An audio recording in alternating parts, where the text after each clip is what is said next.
Chers amis, veuillez accueillir chaleureusement le chef du Bloc québécois, Yves-François Blanchet.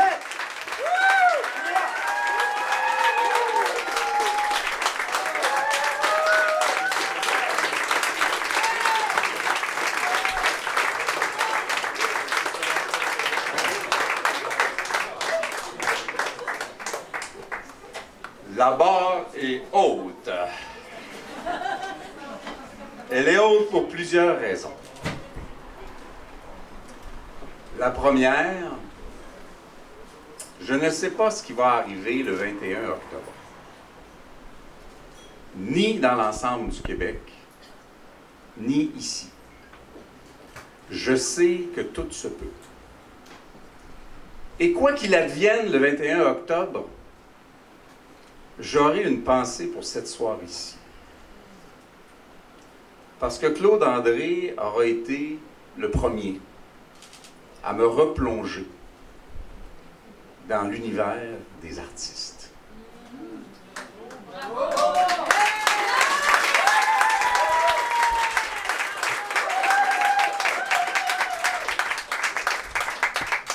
Claude André et moi ne nous souvenons pas de tout ce qu'on a vécu ensemble.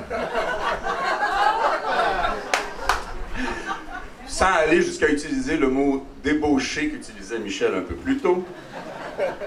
Mais nous avons vécu une période d'extraordinaire effervescence artistique au Québec, dans des conditions autrement plus idéales que ce qu'on vit aujourd'hui. Mais malgré tout, l'art ne recule pas. L'art ne recule jamais.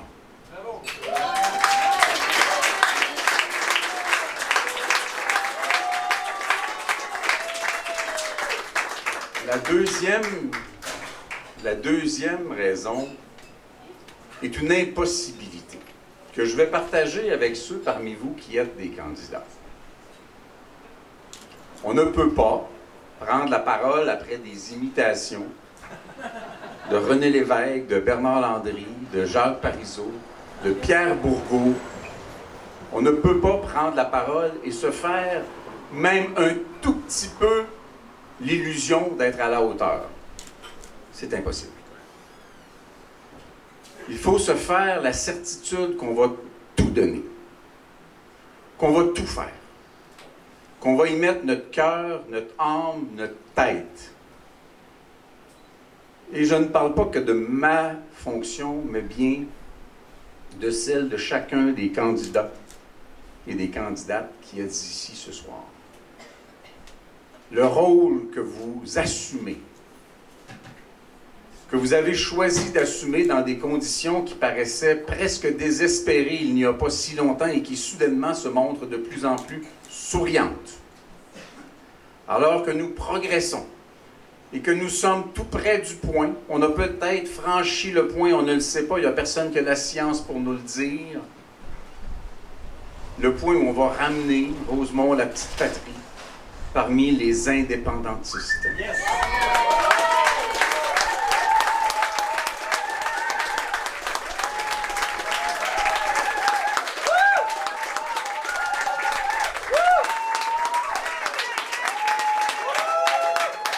Et parce que nous sommes les seuls à le faire, ben parlons-en d'indépendance. Parce que nous sommes les seuls à le faire. Parce qu'il y en a qui vont changer porte par porte. Vous allez voir ça dans le comté ici. Hein? Il y a des gens dans Rosemont, la petite patrie, qui vont avoir des confessions de M. Boulris qui va dire qu'il y a déjà des petites sympathies, ça dépend de la journée. Je soupçonne, mais ça lui appartient, et je l'imagine déjà en train de le nier en anglais sur Twitter. Je le soupçonne de s'être dit, il y a une couple d'années, « Ouais, m'a laissé les indépendantistes, il y a plus de succès possible au NPD. » Aujourd'hui, il doit dire « Oups, ça achève. » Parce que parmi les meilleures perspectives, c'est 0, 1, 2 au Québec. Et parmi les vraies meilleures perspectives, c'est parce que ces comtés-là, c'est nous autres qui les prenons.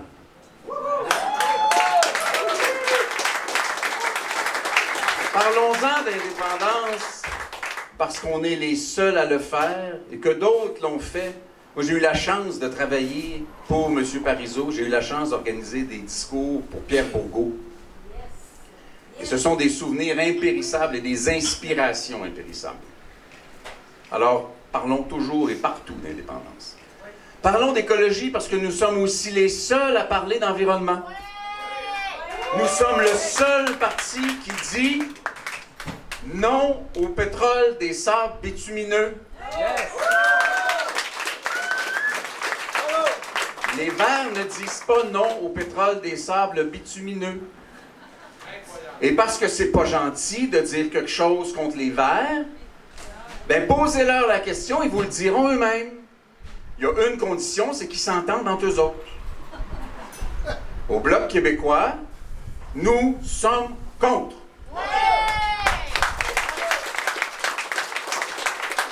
Nous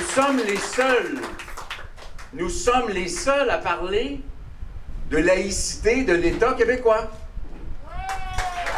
Les autres sont tous farouchement contre. Ce sont des adversaires qui, la porte fermée, se définissent eux-mêmes comme des ennemis. Nous sommes les seuls. Et dénoncer une supercherie honteuse au Québec, la laïcité de l'État est un héritage de la Révolution tranquille. Bravo! Bravo! Et parlons, parce que nous sommes les seuls à le faire, parlons des arts. Nous sommes les seuls à le faire. Nous sommes les seuls à dire, et moi je le dis ainsi, une nation ne confie pas son âme à une autre. Une nation ne confie pas ses arts à une autre. Une nation ne confie pas son patrimoine à une autre. Une nation ne confie pas sa langue à une autre. Le conquis ne confie pas son âme au conquérant. Donc, il est inadmissible que quelque bout que ce soit de notre âme, de nos valeurs, de nos arts, de notre patrimoine et de notre volonté d'être un État laïque soit confié au conquérant ou que le conquérant prenne notre argent, nos taxes et nos impôts pour financer des groupes et des avocats pour lutter contre une loi qui fait consensus au Québec. C'est inacceptable.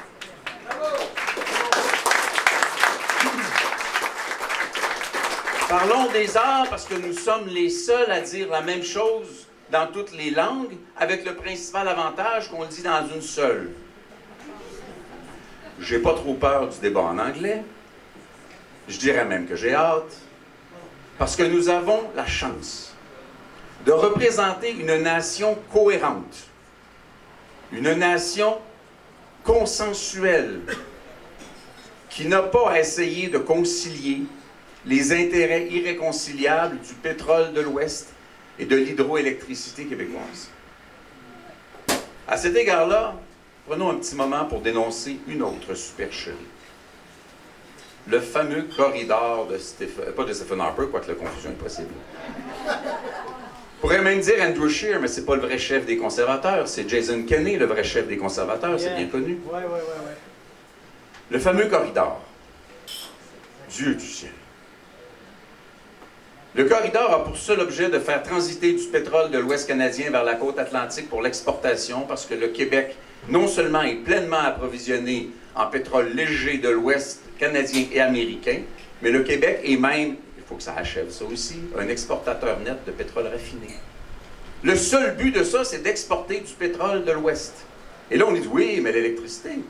D'abord, Doug Ford ne veut rien savoir de l'électricité du Québec. Pourquoi? Parce qu'il a la totalité des subventions canadiennes pour l'industrie nucléaire, dont il est le seul bénéficiaire. Alors, nous subventionnons l'électricité ontarienne, puis elle ne calcule pas dans la péréquation.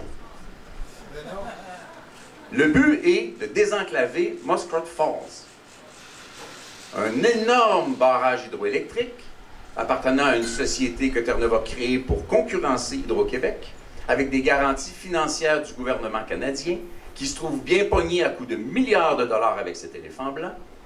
Et le corridor servirait notamment à créer une concurrence supplémentaire à travers un bout de territoire québécois, exproprié du Québec au bénéfice des projets énergétiques canadiens. Faut le dire. Faut le dire. Mais on ne fera pas que dénoncer. Je pense que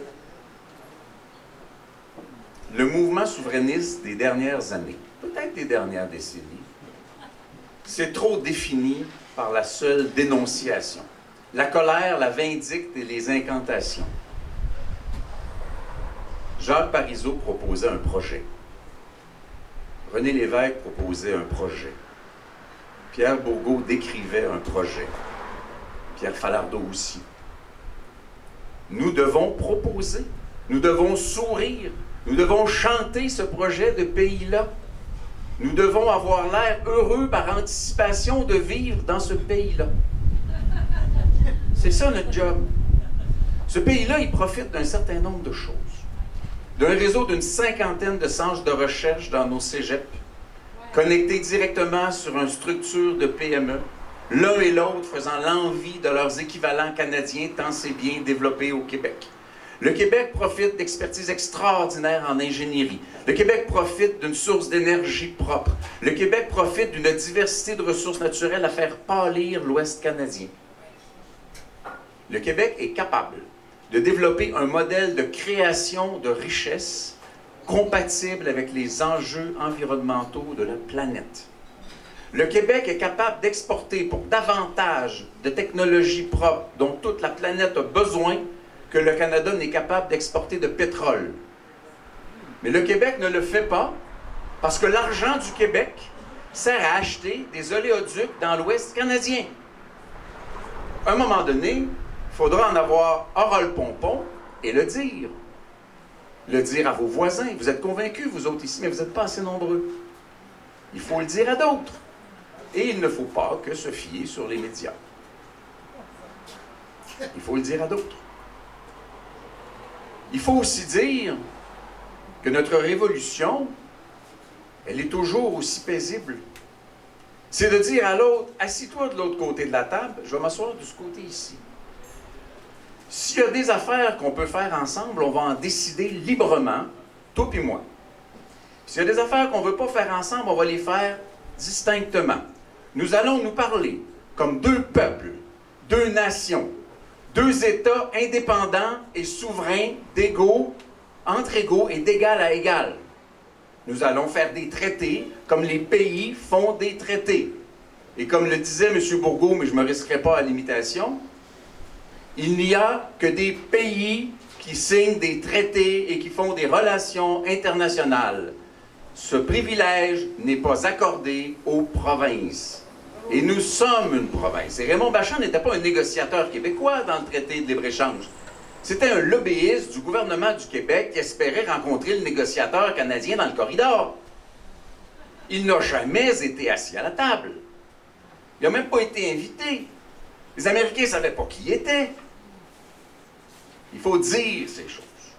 Il faut avoir un modèle et une vision positive qui donne le goût aux gens d'avoir un pays. Et si les jeunes ne comprennent pas, parce qu'ils n'y étaient pas, que l'indépendance est la finalité naturelle de la révolution tranquille, il faut qu'ils adhèrent à l'indépendance pour d'autres raisons. Or, l'indépendance est la seule façon que le Québec soit le modèle environnemental qu'il peut être. Et si le Québec peut être un modèle environnemental, il doit être un Québec environnemental. Oui. Le Québec n'a pas le droit de ne pas réaliser son potentiel.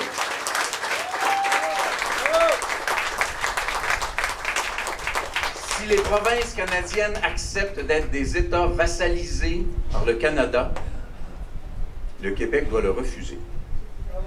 Et si d'ailleurs, nos nouveaux meilleurs amis, premiers ministres de la Saskatchewan et de l'Alberta, qui expriment fort librement tout le mépris qu'ils ont pour nous, si eux disent « Oui, mais la Constitution nous donne le droit de ci, de ci, de ça », c'est merveilleux, c'est ta Constitution, nous, on n'a jamais adhéré. Et peut-être que le Québec est plus proche de faire sa propre Constitution que de signer la leur.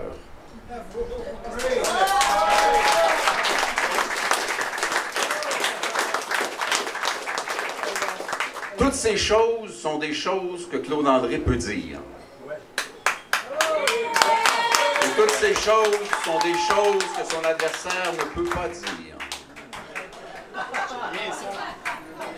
Claude André est un candidat dans un parti dont la structure est passablement claire et dont l'unité récente semble assez solide. Son adversaire ne peut pas en dire autant. En fait, son adversaire est le co-sous-chef québécois le mercredi après-midi quand le vent vient du nord-est.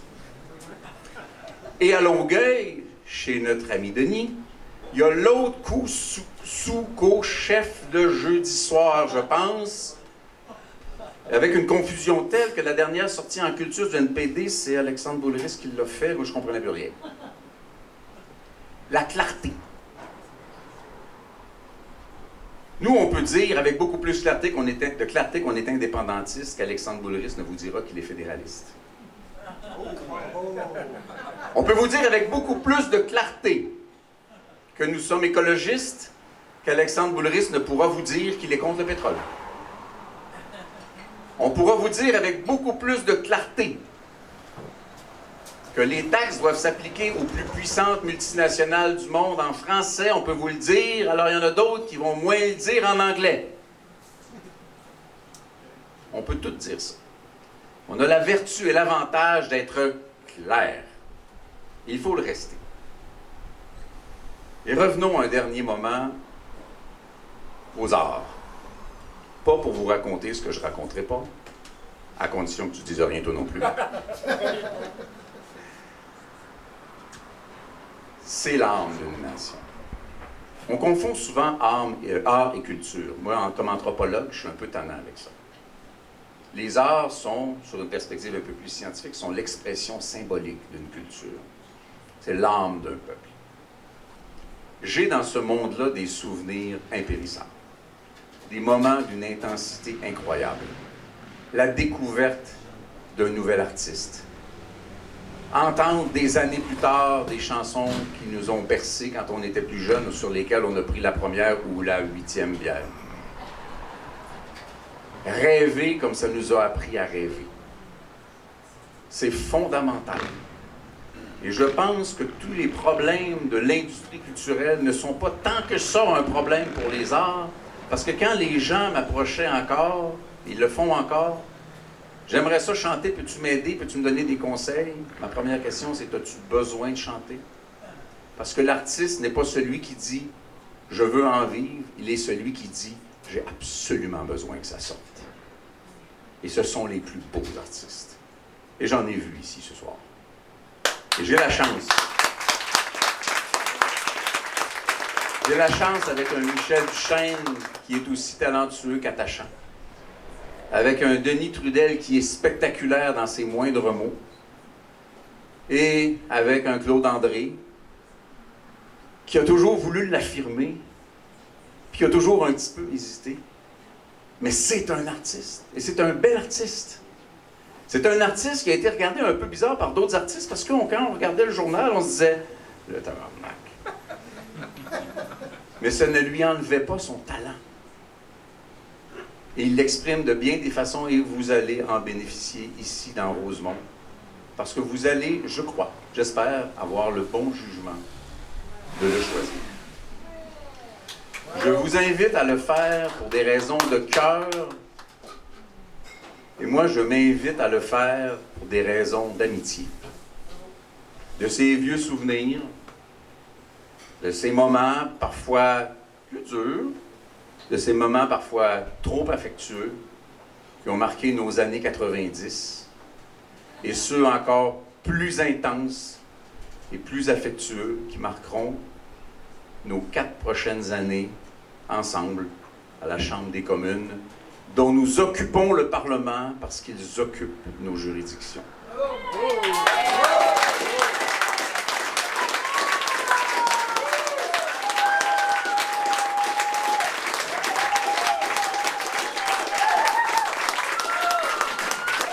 Pour le bien du Québec et pour notre indépendance, je vous invite à les lire et je l'invite à prendre la parole, Claude André.